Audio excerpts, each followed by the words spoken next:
You want me to clear the dead grass or I'll be fined. I will clean exactly my property. This story started in 2017, was repeated every year until this year, and I have promised my father-in-law to repeat the compliance if it happens again. My in-laws used to live just outside of town.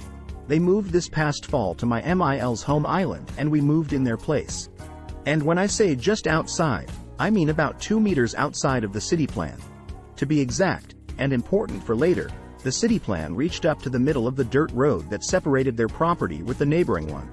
So, back in spring of 2017, my in-laws received a letter from the city council about cleaning their property from dead grass in preparation for summer due to fire hazards or they would be fined. The letter and the deadline, end of May, were normal. What wasn't normal was the area named.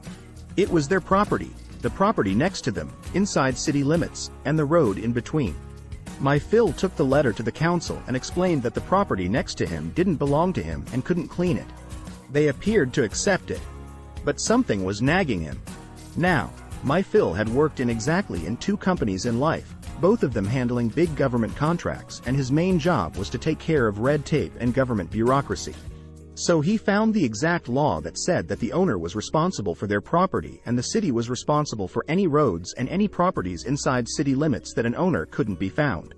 He had also found, through his connections, that the local council was under investigation for misappropriation of funds, including the funds for cleaning lots that were considered fire hazards.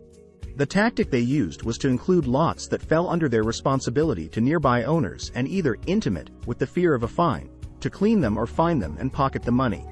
My Phil decided to become creative. First, he gathered all the plans related to his property and the one next to him. Next, he cleared his property. He was planning to do that anyway, but only that. He cleared the part of the road that fell outside city limits. And then he waited. The deadline passed and about 10 days later, a hefty fine arrived. My Phil challenged officially. The council tried to enforce the fine. My Phil challenged it again, presenting his evidence on an open forum of the council. The council insisted they were on the right and if my Phil didn't pay, they would take legal action. My Phil agreed happily to the legal action.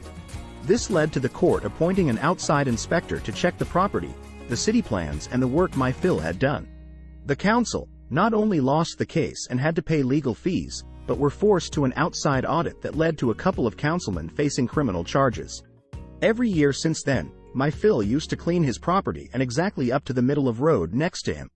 That duty has been passed down to me now, which I fulfilled this year.